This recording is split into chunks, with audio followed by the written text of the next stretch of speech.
Good afternoon, ladies and gentlemen. We're on a bit of a tight schedule today, so I just wanted to get started as punctually as possible. Welcome to the Rockefeller Center. My name is Andrew Samwick, and I'm the director and a professor of economics here at Dartmouth College. As a center devoted to the study and practice of public policy, much of our public programming focuses on the nation's fiscal challenges. This is no small topic. It impacts every one of more than 80,000 government entities, from a tiny rural school district up to the federal government. And at every level, budget policy provides a window on society with an unequaled view. As Vice President Biden often says, quoting his father, "Don't tell me what you value. Show me your budget, and I'll tell you what you value." Joe Biden Sr.'s sentiment carries over from design to implementation. If you want to know what's going on in the world, talk to people who know about the budgets that affect and are affected by the world's events. Our guest today is Peter Orszag, who has served recently in two of the most important budget positions in the federal government. From January of 2007 through November of 2008, he served as the director of the Congressional Budget Office. Established in 1974, CBO provides Congress with the objective, nonpartisan analyses it needs in order to be able to advise the Congress on its budgetary mission. In Peter's own words, CBO's uniqueness in Washington lies in the way it combines rigor, relevance, and range. While CBO director, he confronted policymakers with challenges to both short and long-term fiscal challenges. His signature issue was the budgetary importance of rising health care costs, and he drew heavily on the work of the Dartmouth Institute in reshaping the analytical capabilities of CBO and the way it could help inform the policy process. With the change of administration in 2009, Dr. Orszag was tapped to join the President Obama's team as the director of the Office of Management and Budget. The core mission of OMB is to implement the President's vision across all departments and agencies within the executive branch of government. It is the go-to office for budget development and execution. In his capacity as OMB director, Dr. Orszag was a critical member of President Obama's cabinet on signature issues like the American Recovery and Reinvestment Act of 2009, the Patient Protection and Affordable Care Act of 2010, and the Dodd-Frank Wall Street Reform and Consumer Protection Act of 2010. I suspect that when President Obama hits the re-election campaign trail this year, I doubt you will hear him refer to a policy he's passed that hasn't benefited in some way from Dr. Orszag's expertise. His service at the highest levels of government was not his first exposure to public policy. After graduating from Princeton summa cum laude and earning a master's and doctorate at the London School of Economics while serving on a Marshall Scholarship, Dr. Orszag began a distinguished career of policy research and advising. In the Clinton administration, he served as a senior economist at the President's Council of Economic Advisors and special assistant to the President for Economic Policy at the National Economic Council. While not serving in government, he was the Joseph A. Pechman Senior Fellow and Deputy Director of Economic Studies at the Brookings Institution, where his research focused on tax policy and retirement security. His 2004 book, Saving Social Security, A Balanced Approach, co-authored with Peter Diamond, is in my opinion the most lucid and cogent case for Social Security reform in a way that affirms and strengthens its traditional pay-as-you-go structure. Since leaving OMB, Dr. Orszag has worked as the Vice Chairman of Global Banking at Citigroup. We are very grateful that he could take time out of his busy schedule to join us today to provide us with his unique perspective on the new U.S. political economy. Ladies and gentlemen, please join me in welcoming Dr. Peter Orszag.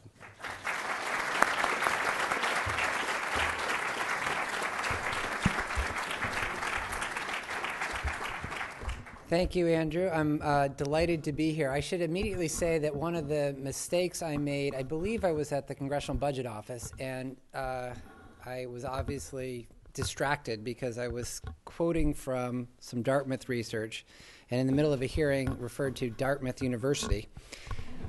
Senator Gregg literally stopped the hearing and publicly humiliated me such that, yes, we have it correct here. So my apologies to all of you. I'm also delighted to be here, not only to atone for that sin, but because I am both a fan of Andrew Samwick's and a fan of what the Rockefeller Center is doing. So I was able to hear more about all of that today, and the combination of academic work and out of the classroom exposure that to various public policy questions that the students are getting, I think is exactly the model for how institutions of higher education should be training the leaders of the future. So kudos to the center. What I wanted to do with you this afternoon is talk about three overlapping phenomena. For those of you who want the Cliff Notes version and then want to fall asleep, here it is on one slide. I'm going to talk to you a little bit about the underlying tectonic plate. Someone said thank you. A little bit about the underlying tectonic plate shift that is occurring for the U.S. labor market, which has to do with the globalization of labor supply. Then a little bit on the surface waves that are occurring above that tectonic plate shift, which have to do with the aftermath of the financial crisis. And then finally get to what I consider to be the central political economy dilemma of the next decade, which is the growth of hyperpolarization and the decline of centrists in Congress and what the implications of that are, all while leaving enough time for you to actually ask me questions. So let's start with the first topic. One of the things that I assume you learn in, intermediate macro here maybe, is the stylized facts of growth, from Nicholas Kaldor, the very first of which is supposed to be that the labor share of national income, that is the share of national income that goes to labor as opposed to capital, is supposed to remain constant over long periods of time. So I just wanted to put up this chart for you because that's a pretty long period of time. That's the labor share of income across different developed economies. Doesn't really look constant to me. Across pretty much every industrial developed economy, the share of national income that accrues to labor compensation has been declining. In the United States, the decline relative to where it was in about 1980 amounts to about 5% of national income, $500 to $750 billion a year in national income that, had that decline not occurred, would be accruing to labor as opposed to capital, but with it is no longer there. Why is that happening? And I think one of the key reasons is that technology change and globalization has fundamentally shifted the labor market. This is a graph of the effect of global labor supply. You can do these calculations in different ways, but basically over the past 2 decades, the effect of global labor supply has doubled to quadrupled. The effect of global capital supply has not, and we are still living through the adjustment process to that shock or to that change. One of the consequences of this has been, and it's not the only consequence, but one of the consequences of this has been that has been a significant downward force on real earnings growth up to maybe the 50th to 75th percentile in the United States. So this is a chart of median annual earnings for men over that roughly that same time period. I guess I started this one a little bit earlier. And you can see that it's, actually, depending on how you do the calculations, it's either flat or down. If you only look at full-time workers, it's flat. If you include the people who are working part-time or not at all, which is the blue line, it's actually down. And I think one of the significant drivers of this chart is what I showed you before. Now, what is likely to happen and what is already happening? I think basically what's happening is this phenomenon is going up the income distribution.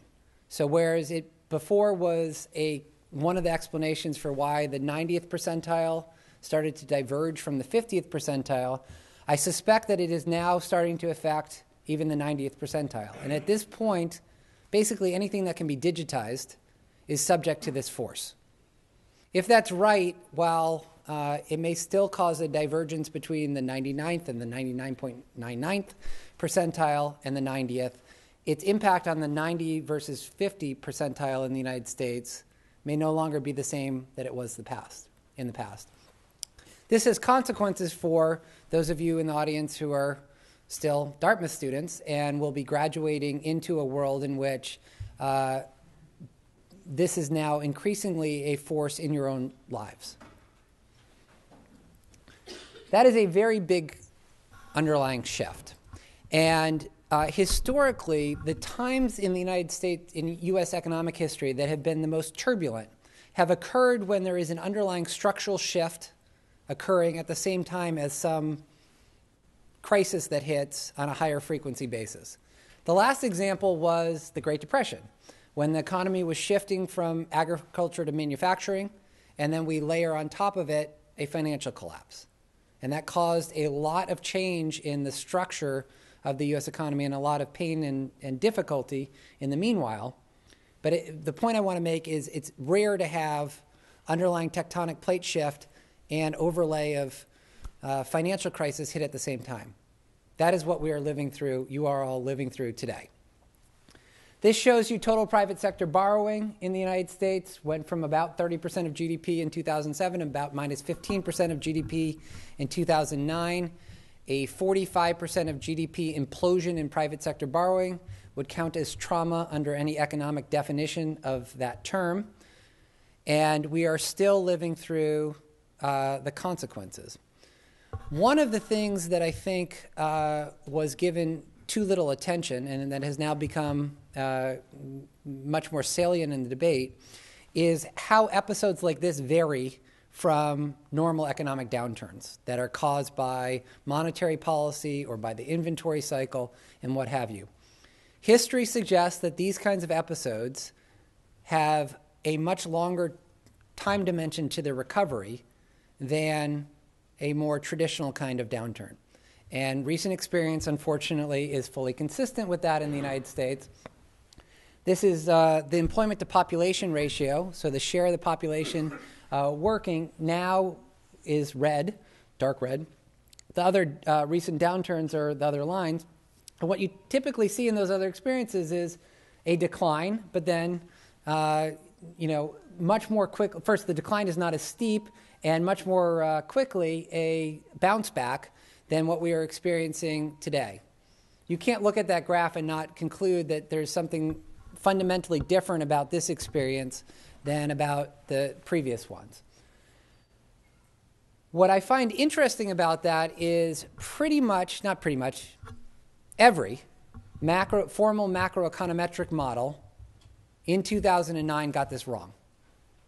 The Congressional Budget Office, the administration, the Federal Reserve, private sector forecasters, anyone who was using a formalized model was wrong about this. The CBO projections, for example, and I'm not singling them out, it's just the ones that I have in my head, suggested that the unemployment rate this year, CBO projections in January 2009 suggested the unemployment rate this year would be 6.8%.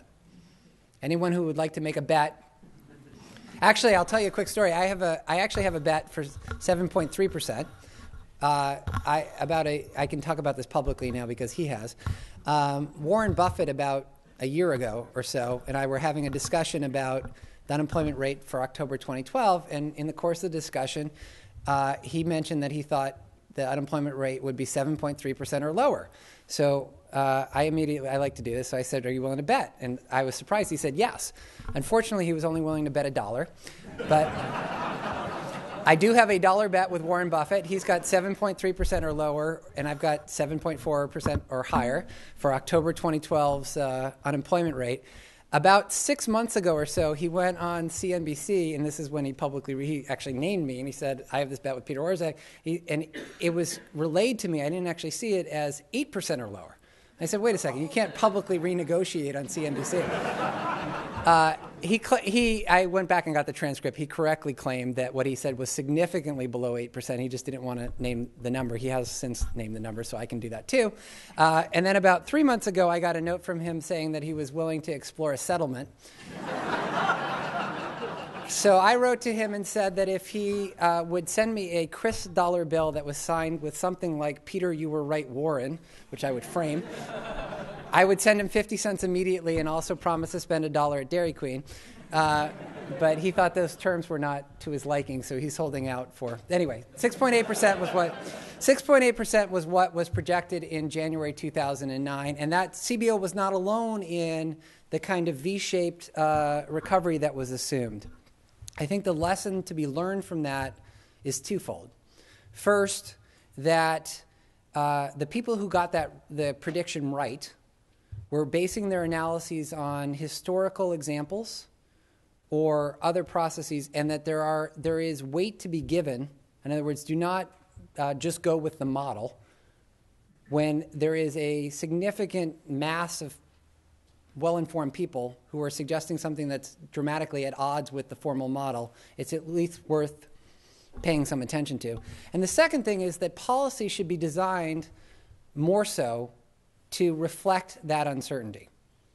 So an example that I was discussing earlier today and that I wrote up in a Bloomberg column that was out today was rather than designing the stimulus bill in the form where everything was date certain, it expired at the end of 2010, which was fine under the official projections, not so fine under this kind of thing. Far better to have more of the provisions remain in effect as long as the unemployment rate remains elevated or the employment to population rate remains below some threshold, and then phase out automatically as the unemployment rate comes down. The benefit of that is you take the guesswork out of the projection. Because if you're supporting the economy as long as it's really weak, you don't have to pay as much attention to whether you've got it exactly right with regard to how long the economy is going to be weak. And I could talk more about that. But where are we, and sort of what is the prognosis at this point? We are some way through the process of adjusting to that shock. This is a graph of the homeownership vacancy rate. You can see we've made progress. And the data here are lagged. We've made further progress in working off the excess inventory of housing, but we're not all the way through it. And I think that's the picture to have in your mind. We've made progress. Debt-to-income ratios have come down. We are significantly into the adjustment process following that the aftermath of the financial crisis, but we're not done yet. And I think that graph illustrates it. And furthermore, as we're going through this process, the central expectation should be, and this is consistent with all those previous historical experiences, that you're in a kind of hard slog where growth is 2.5%. It's not the typical recovery is 4, 5%. Instead, we're likely to be experiencing something that's kind of much more of the hard slog scenario than the really robust growth. And the consequences of that are multiple. The first is that the unemployment rate at 2.5% growth, if you apply Okun's law, which is the relationship between unemployment and growth in the United States, the break-even growth rate is about 2.5%. So at about 2.5%, the unemployment rate isn't really changing very much. And that would suggest, therefore, if we're growing in that zone for a while, the unemployment rate will remain elevated for a significant period of time. And that, in turn, poses the great risk of having many workers lose their work skills, their attachment to the workforce atrophy, and their morale significantly adversely affected. So that what happened in continental Europe during the early 1980s, where the economies went into a downturn and then the labor market effects lingered for a significant period of time, the so-called hysteresis effect, is at least a real risk.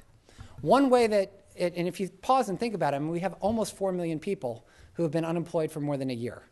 And just think about what that means in terms of work skills and morale and attachment to the workforce. And those are the people who haven't given up. And remember that's, they have to be continuing to seek work to even qualify for that. By the way, I should immediately say, since Andrew went through some of my history, one of the other mistakes I've made that just reminded me, when I went went into my first job in government, for all of these things, it was at the Council of Economic Advisors, which Andrew has served on. You have to go through a security clearance process. And I had just come from a year in Moscow, which, they weren't so thrilled about, shockingly. And in the middle of the interview, the FBI agent was flipping through. You have to basically put down your entire life history, flipping through and noticed that there was like a 3-week gap in my employment history or whatever. And it was between my freshman and sophomore years in college or something like that. So he immediately looked at that and said, well, what were you doing? I mean, there's a gap here. Gaps are not allowed. And I said, well, I wasn't doing anything. He said, well, you made a big mistake. I mean, you should have put down that you were unemployed. And I was, in my early 20s, and I said, no, in order to be unemployed, you have to be actively seeking work. Which I thought was quite a clever response. The response to that was that the other FBI agent stood up, walked behind me, closed the door, and said, I hope you don't have any other plans today. Now, notice, this was at like 10 o'clock in the morning. We're going to go through every foreign national with whom you've ever interacted over the past 4 years, after I just spent a year in Moscow and then one in London. So, note to self, in FBI security interviews, do not be a smartass. In any case, one of the big risks at this point is that the process of a weak labor market causing lingering effects, I think, is something to be careful about. And this is not the most elegant graph in the world, but it shows you one of the mechanisms through which this could occur is people going on disability insurance. Disability insurance is part of the Social Security system. There's been rapid growth both over the past couple decades and in particularly over the past few years. It is very difficult to explain a 30 or 40% increase in the number of people applying for and receiving disability benefits despite an aging population, based on the underlying incidence rate of disability. We are seeing dramatic growth in disability rolls over the past few years in response to a weak labor market. People who, a 50-year-old who can't find work and might have a bad back or some other work limitation are applying for disability insurance. The great shame, or the great harm from that is once that person goes on disability insurance, they're never coming off. So that person, that 50-year-old, will be on disability insurance until the full benefit age under Social Security, and that there are a significant loss of productivity in the future that comes from the effect today of a weak labor market lingering. That's one consequence of the kind of hard slog. Another consequence, which I guess I'm not showing, is that, or maybe I do. No, I guess I don't. Okay. Is that the official projections still assume, this is being attenuated over time, but are still assuming a V-shape to some degree that is just then delayed out in time. So what's been happening, it's like the dog with the bone that's always a few feet in front of it, the dog's face. The V-shape is about to happen, about to happen, about to happen. If instead we're in a hard slog scenario of 2 or 2.5% growth for several years, even the official projections that you've seen about our medium-term fiscal trajectory are too optimistic, because the deficit is very sensitive to economic activity, and if we're in a slower growth environment over a multi-year period, revenues will not pick up as much as assumed. The disability insurance mechanism will raise spending more than is assumed, and so on and so forth. So what is the proper policy response at this point? I think it's basically a combination of yet more support for the economy today, coupled with a lot more deficit reduction enacted now to take effect over time, and that coupling is not only the best policy, but in my opinion, more legislatively feasible than trying to do just one or the other. So there's been a very artificial debate about jobs versus austerity, not only here but abroad. And the right answer is more of both, just with a little bit more attention being paid to the time dimension of that. So let me turn from the short-term difficulty that we face to that medium and long-term fiscal trajectory, and then close on the political economy problem that we face. This is a very unpopular thing to say, but I will say it anyway. I think both political parties are locking into revenue bases that are inadequate. And the result of that is that the deficit reduction packages that are put out are heavy on promised reductions through caps and other things in the out years or in the future without a lot of specificity behind them, which is the same thing as saying I don't think that the specifics are actually going to be forthcoming. And let me try to explain that a little bit more. So this is a projection for 2020, and that you can pick any year, and this is assuming that cash flow deficits matter as opposed to just the present value of the fiscal imbalance, and I'll come back to that in a second. But assume that you want to get the cash flow deficits down to a level that will stabilize debt as a share of the economy in 2020. I should immediately say all of these numbers are highly uncertain. So 5 years out, and this is even further than 5 years out, we have a deficit of 7% of GDP that's projected. The typical confidence range, 95% confidence interval around that is plus or minus 5% of GDP. So that's more like it'll be somewhere between 2 and 12. But let's just take the central estimates as an example of the best guess. And if we locked into a revenue base of 18% of GDP or so, and we wanted to get the deficit down to, let's say, 3, to help stabilize debt as the share of the economy at that point, if you start to go through the different categories of spending, and again assume that you've got to get 4% of GDP off of the spending side, it's really hard to do. So Social Security, Andrew is as good a scholar on Social Security as anyone in the country, and I think he would probably agree it's very hard to save money in Social Security on the spending side of the budget in that time frame. Because anything you do in Social Security is going to be, you're going to grandfather the current and near retirees from any benefit changes. So typically what's done is those who are 55 and above are protected in full from any changes. If you do that, that means you have no effect on Social Security spending at all for 7 years until those 55-year-olds hit the earliest eligibility age of 62. And even then, it's a very slight effect as you're affecting one cohort, and it then builds over time. So that you can't get that much out of that. Health.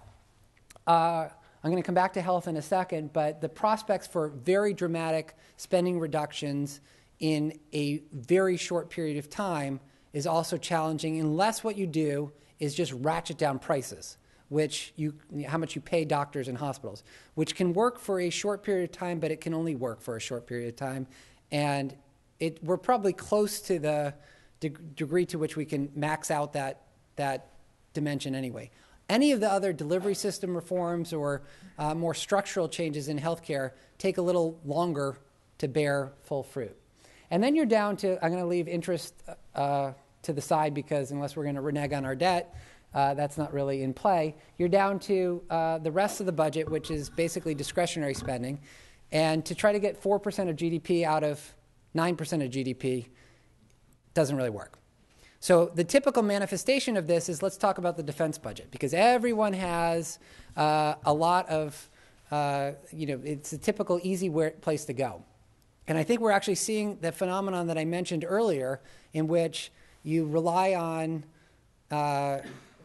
aggregate caps for the out years without specifying how you get there. And then when the details become apparent, it becomes a little less clear how you're actually going to do it. That's playing out in real time with regard to the defense budget. We are currently, by law, scheduled to reduce the defense budget by $1 trillion over the next decade. So let's talk about that. It's $100 billion a year. People often say, well, that's not so hard. Let's look at the F-35 or the littoral combat ship or what have you, these fancy weapon systems. We can clearly save a lot of money. The procurement and R&D part of the defense budget is $200 billion a year. You are not going to take 100 out of 200. In order to save a lot of money in the defense budget, you have to get at what drives the other 2/3 of the defense budget, which is end strength, the number of troops that we have. And that's a completely different discussion than just cutting some spending on the F-35. I will basically say I think the probability that we will wind up cutting $1 trillion in defense spending over the next decade is significantly lower than the probability that Warren Buffett will win his bet with me. And you're seeing that play out with regard to the proposal that Leon Panetta has put forward, in which he's not even aiming at the $1 trillion. He's aiming at about $500 billion, so only about half of what's supposed to happen. And even that is getting a lot of blowback because he does do part of it through a relatively modest troop reduction. And that's the opposition that's creating. Now, imagine if the target were twice as big as that. I don't think it's going to happen. All of which is to say the same thing as we're locking into a revenue base that's inadequate. And the details of the spending reductions I don't think are plausible, which is the same thing as saying the revenue base is inadequate. To my mind, The easiest thing that could be done to address this problem is simply to take all of the tax cuts from 2001 and 2003, which are scheduled to expire at the end of this year, and I'm going to come back to that, and we may want to have a phase-in given the state of the economy, but in general, to allow them all to expire, not just the high-income ones. That is three big benefits. The first is the benefit of familiarity. Every tax change is unpopular, and I understand that, but the result of that would be to return the tax code to the form it had in the 1990s. It's hard to argue that, it's hard to argue that was a perfect tax system by any means. It's also hard to argue that it leads necessarily and automatically to utter economic collapse. We've lived through it. It was not the end of the world. The second benefit, as this chart shows you, is if you do that, you basically address the medium-term fiscal problem. So the light blue bars there are the effect of not extending the tax policies, if you will. And you can see what a dramatic effect that has on the out-year deficit. It basically raises approximately 2 to 3% of GDP, depending on how you do the calculations, about the right amount of revenue to, if combined with some spending constraint, get to a, say, 2020 deficit target that looks pretty good. The final benefit, and I'm going to turn to this in a moment, has to do with political economy. That is the only significant revenue increase that only requires 34 votes in the Senate to obtain. Everything else requires either 60 or 50 votes. And that's the difference between 34 and 60. Well, it's 26, but is night and day. And actually, you know what, since I spent a little bit more time on some of the other topics, I'm going to skip healthcare despite being at Dartmouth. But I can come back to that if folks are interested in questions, because I want to make sure we have enough time for the final topic, which I think is fundamental to a lot of the challenges that we face. This chart shows you voting patterns in the House of Representatives. The blue curve is Democrats, the red curve is Republicans. The thing I want you to note is, I don't know if this has a pointer, is that overlap. So in the late 60s, and it's appropriate that I'm talking about this at the Nelson Rockefeller Center, in the late 60s, the most liberal Republicans and the most conservative Democrats were voting together a non-trivial share of times. And that's where a lot of significant legislation got done, right in that intersection between those two curves. Roll forward to the mid to late 80s, it's dwindling. Roll forward to today, it's basically gone. And that's 2007, 2008. I believe that I have updated this. Yes, so to update you to the last couple of years, it's getting even worse. In a sense, the middle does not exist anymore, especially in the House of Representatives. I'm going to come to the consequences of that in a second, but before I do that, we need to explore why this is happening. The typical explanation in the what I'm now, based on my visit here, starting to call the Excella corridor, that is the chattering classes on between New York and D.C., is that a lot of this has to do with gerrymandering. So we've carved congressional districts up into pieces of spaghetti. It's created safe districts for Republicans and Democrats. The result is they each go their own way, and we have that kind of result. I note two things. First, it's actually more mathematically complicated to run the algorithm on how to optimize districts than you might initially think. But let's leave apart the technical difficulties contained in the process and just look at what the results are. The political science literature disagrees about lots of things, and I'm going to turn to that in a second. But the one thing it agrees upon is that gerrymandering is a very small component of what's happening here. And for those who are not practicing political scientists, which I'm not, this chart is, I think, particularly informative because what it shows is that polarization in the Senate has not gone up quite as much as in the House, but it's gone up a lot. If gerrymandering were the primary explanation, since to my knowledge we have not redrawn state lines, and that's how Senate's seats are determined, you should expect a significant divergence in those two trends. And yet, especially through up until the past couple years, they were trending together quite closely. So if it's not gerrymandering, or if it's not primarily gerrymandering, what is it? And here's where we actually do get to the heart of the political, where the serious political scientists are at war with one another. The question is whether it's an inside the Beltway phenomenon, or whether it's a we the people phenomenon. So is it just the people we send to Washington have kind of become more extreme, and we are reasonable centrists as a people, or are we dividing ourselves and becoming a little bit more bimodal ourselves?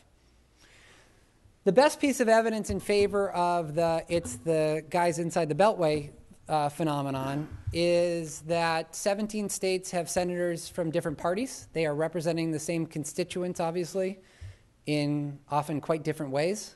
Suggests some running room to be more polarized and more partisan than your constituents might be. Similarly, when a congressional district flips parties, the new member of Congress represents the same district in quite a different way. All of which suggests there is some running room for the inside the Beltway phenomenon.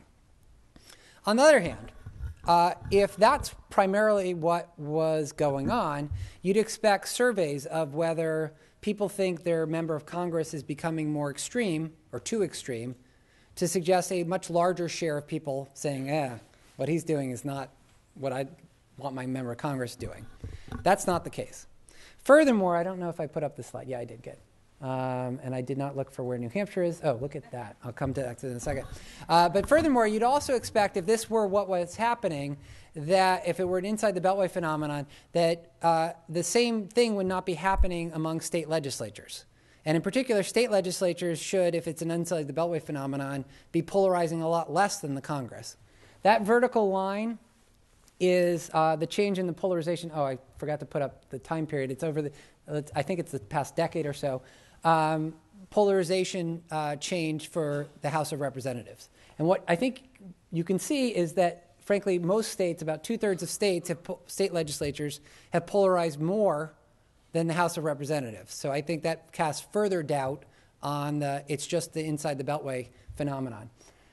Look at you guys, right down there. You are the state that has depolarized the most in your state legislature, according to this data set. Congratulations.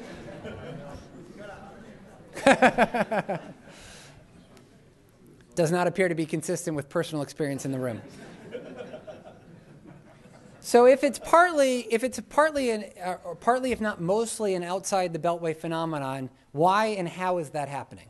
And what I want to suggest to you is I think it is happening because we are increasingly surrounding ourselves, both virtually and physically, with like-minded people. And perhaps the strongest finding from social psychology is if you put like-minded people together in a group, the group will become more extreme than any given individual within the group. So if we are increasingly surrounding ourselves with people like us, the system goes like that. So virtually, not hard to understand what's happening here, that we all used to basically tune in to the same evening news show, read the same newspaper. That was the producers and editors played a filtering, centralizing role. Now the technological change has allowed us to receive effectively our own news feeds. I used an example in a class this morning that I have a Twitter account that I use as a way of filtering news. And I noticed about 2 or 3 months ago that I didn't like what one of the people who was tweeting was saying because he was criticizing me. So I just unfollowed him, and it's like he didn't exist. So that's a salient example of just defining your own reality at this point in terms of news feeds, and it's quite easy to do. Physically, to a degree that I had not appreciated, I'll come back to that slide in a second. Physically, we are also surrounding ourselves with like-minded people. So Republicans are increasingly moving into Republican neighborhoods, and Democrats are moving into Democratic neighborhoods. This chart shows you county-level data. Bill Bishop has written a great book called The Big Sort. A lot of people have read The Big Short, but this is The Big Sort, that documents this residential segregation by political party. And what it shows is, this is for the 1976 presidential election, but you could put up any of the elections from the 60s. It wouldn't really matter that much. As a measure of a polarized county, and there are about 3,000 counties in the U.S., if the county goes more than 10 percentage points in favor of one presidential candidate or the other, we'll term it a polarized county. So look at most of the country there, which is not gray or black, is non-polarized. That's basically the 60s and 70s. That's today. The country is increasingly becoming either Republican or Democratic. And I think there is a significant income component to this. One of the things that has changed is mixed income neighborhoods have become much less common in the United States. As higher income people have gone into higher income neighborhoods and lower income people have gone into lower income neighborhoods, and mixed income neighborhoods have become much less common. This is linked to this phenomenon because there's another false punditry statement, which is that there is not a steep income gradient to party affiliation. And the argument that's typically made is just look at the states. The blue states on the coast are high income but Democratic. So if there's an income gradient, it has to be that high income people vote Democratic. The flaw in that is to not look at the within state experience. Within any given state, the income gradient suggests that as you move up the income scale, people are much more likely to become to vote Republican. It's just that in the blue states, the gradient is much less steep. So in Texas now, other than a few parts right around Austin, there basically are no high-income Democrats anymore. In New York, that's not true. So the gradient is not as steep it's steeper in Texas than in New York, and that's sufficient to swing New York to a blue state relative to Texas. But within any state, it's still upward sloping.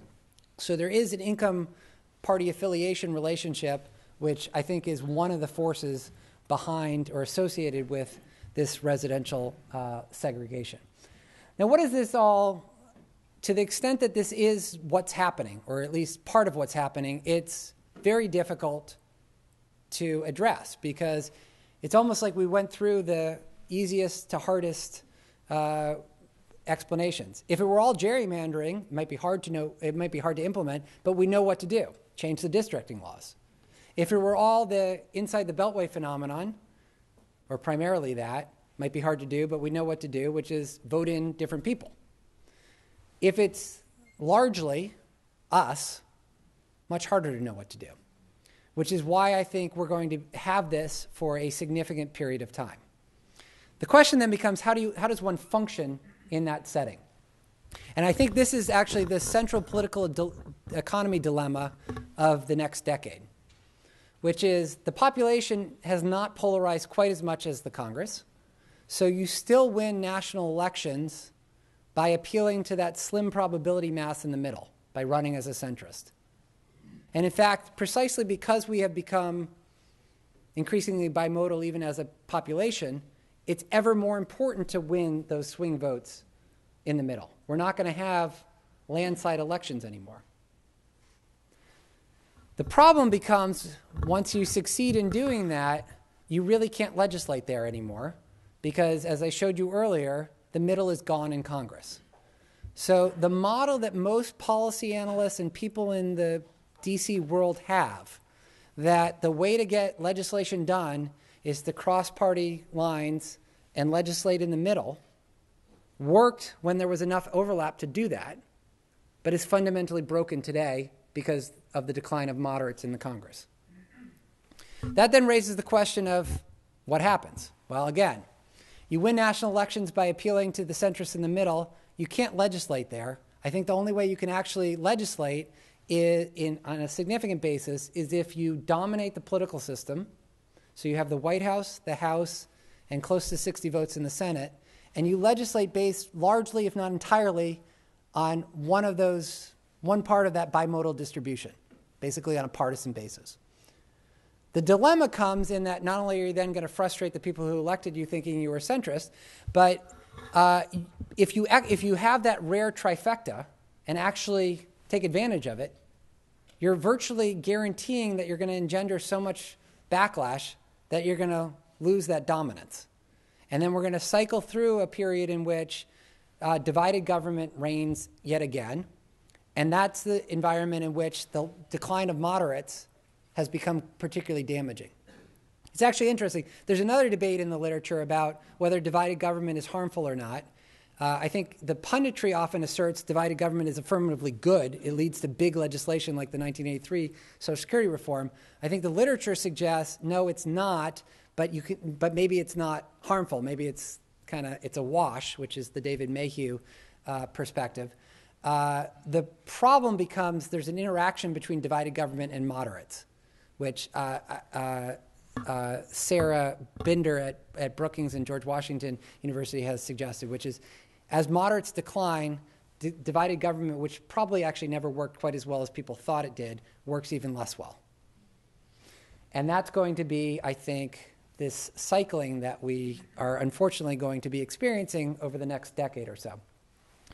So a very interesting example of this is going to be, and I'll just close on this thought, that if you think about what the world is going to look like at about this time next year, we're going to have a vivid example of the challenge of national policymaking.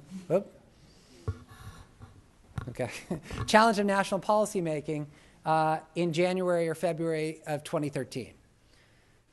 If you remember back to last summer when the debt limit drama was occurring, that's going to be back. The debt limit will be binding again sometime early next year. However, we were on training wheels last summer. Next year, we're going to have that occurring at exactly the same time as all the tax cuts expiring and the $1 trillion defense cut sequestration coming online in January 2013, along with other spending reductions. So the confluence actually suggests a big mess. If you're a new administration or a second-term president, and you're facing that during that honeymoon period, which is pretty much the only time you have the best chances of getting anything done of the first few months, you'd want to dress that, put some lipstick on that, dress it up in something bigger, and then wrap this into it. Because if you're just operating within these four corners, that's a mess. You'd want to do tax reform or a version of entitlement reform, something else, and then carry this along with it. I suspect, however, that if we wind up with if we wind up with unified government, and in particular the House and White House being of the same party, I suspect that that's exactly what's going to happen, which is you will see a more inspirational, aspirational legislative package put forward about this time next year in order to carry along with it the muck that has to get done. If we're in a world of divided government, however, it's entirely possible that despite that very compelling argument for big legislation, that the impediment to getting it done is more dominant. In which case, we could wind up with a series of short-term extensions of, for example, the debt limit, which will exacerbate the aftermath of the financial crisis that I was talking about earlier. So I hope I'm wrong on this in the sense that I hope the political economy for the next decade is not quite as dismal as that cycling through divided government might suggest. But if you look back at the voting patterns in the House of Representatives in particular, and then what we have just experienced over the past couple of years, I think we may need to at least adjust to the fact that this could occur. And that only accentuates the argument for policy interventions that don't require repeated forms of legislation. So, for example, I mentioned earlier having a stimulus or macroeconomic support in effect as long as the unemployment rate remains elevated without the need for new legislation. In this kind of setting, that becomes an even more compelling argument in my mind. Why don't I wrap it up there? Thank you very much for having me, and I'd be delighted to take some questions. Thank you very much.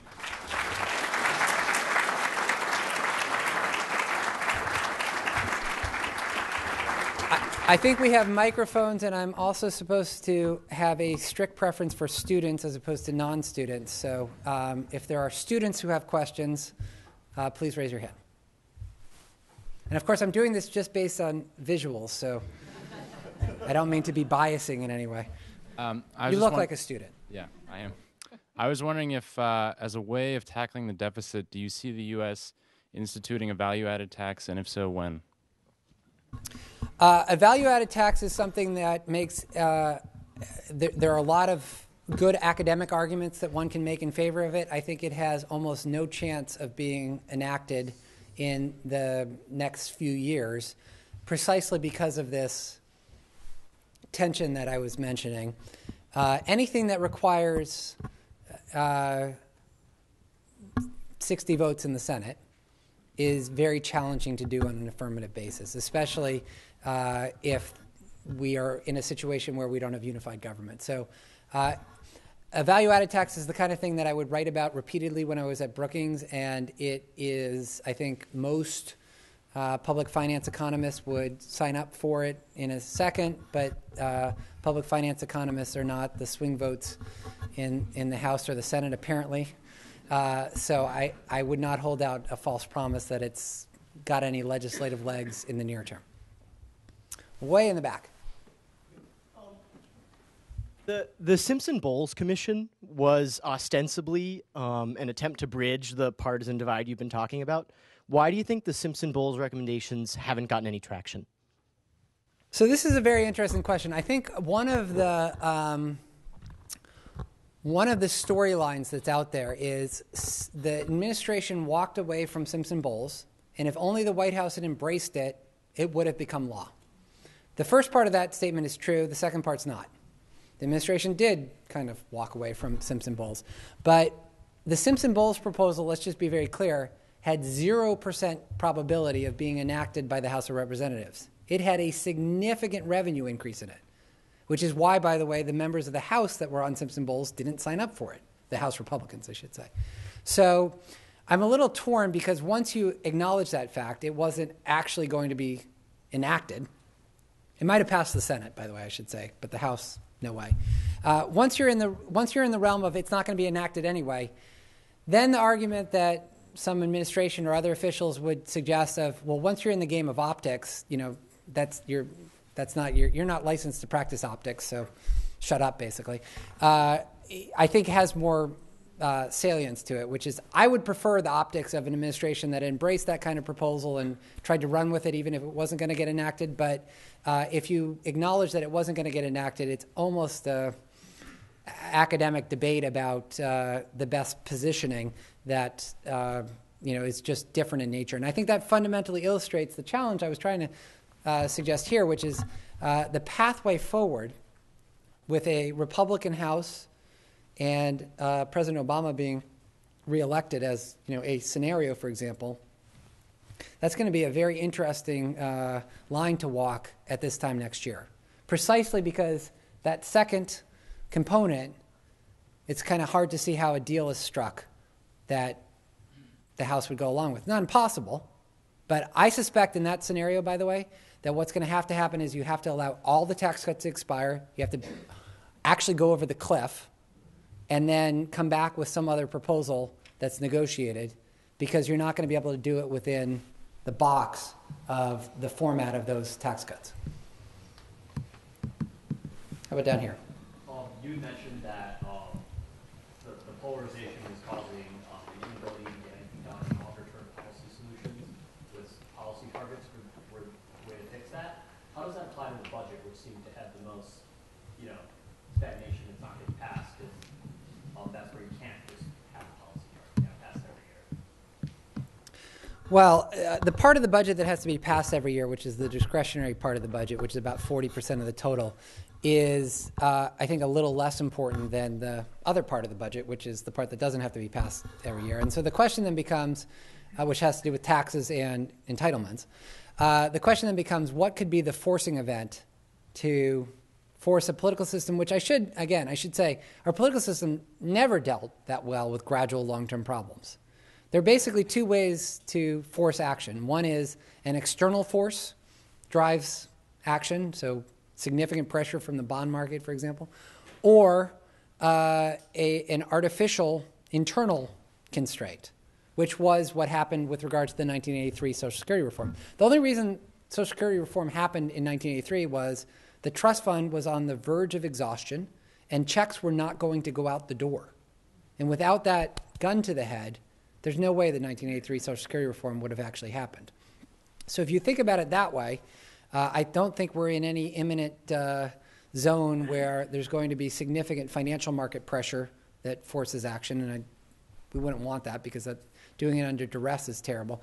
So what's interesting is this configuration, even though it's low probability of actually generating big legislation, may be the best hope of something big happening over the next several years, which is you've got some big things that have to happen, almost akin to the exhaustion of the trust fund in 1983 that could force a bigger deal. But again, the difference is in 1983, there was a lot more overlap in voting patterns than there is today. Over here.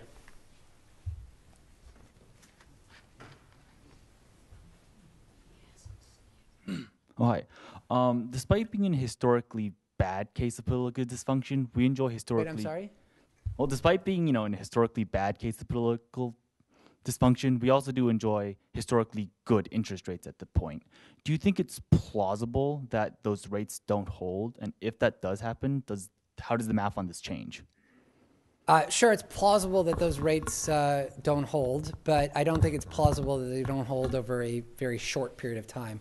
Look, what typically happens following these financial crises is the financial crisis becomes a fiscal crisis.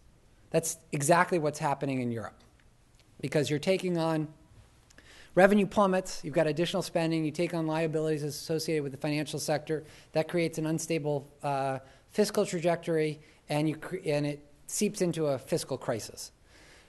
Precisely because that is what's been happening in Europe, we have more running room to avoid that outcome. So as we remain the safe haven asset, and as Europe looks like it's more of a mess, the risk-off trade, or the money that doesn't want to get skittish, goes into treasuries, and that drives down yields here. So I don't see any imminent prospects that will unwind so quickly that we face any risk at this point of a dramatic unraveling. That's a different statement than if we don't act, whether through this kind of forcing event or others, over the next multiple year period, 5 to 10 years, whether the situation can unravel quickly. Because we're in one of those kinds of situations where the combination of the political polarization and the underlying fiscal problem, I think, is well known. It's the kind of thing, therefore, that can go on longer than you initially think, but then when it unravels, can unravel much faster than you think would be possible. And so one way of looking at that is, let's not take that risk. One of the reasons why you'd want to act sooner rather than later is just to take an insurance policy out to make sure that doesn't occur. So I guess the short answer is little risk over the next 5 months, more significant risk over the next 5 years. If it actually did occur, yes, it would change the numbers also. All right, and I think we're coming up towards the end of my time, so how about you get the last question? How effective do you think more stimulus will be if state and local governments are still trying to balance their budgets?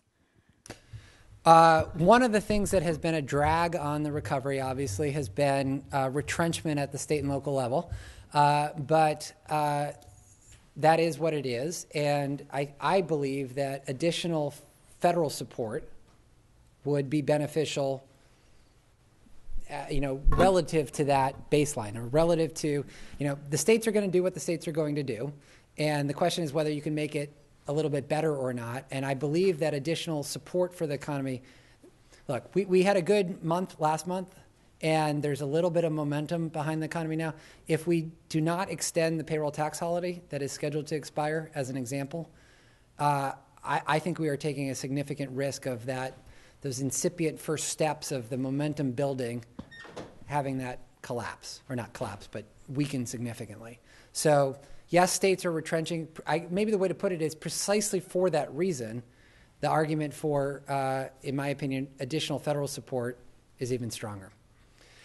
Again, thank you very much for having me. I am a big fan of Dartmouth College, and I'm glad that I've had some time to spend with you this afternoon. Thank you very much.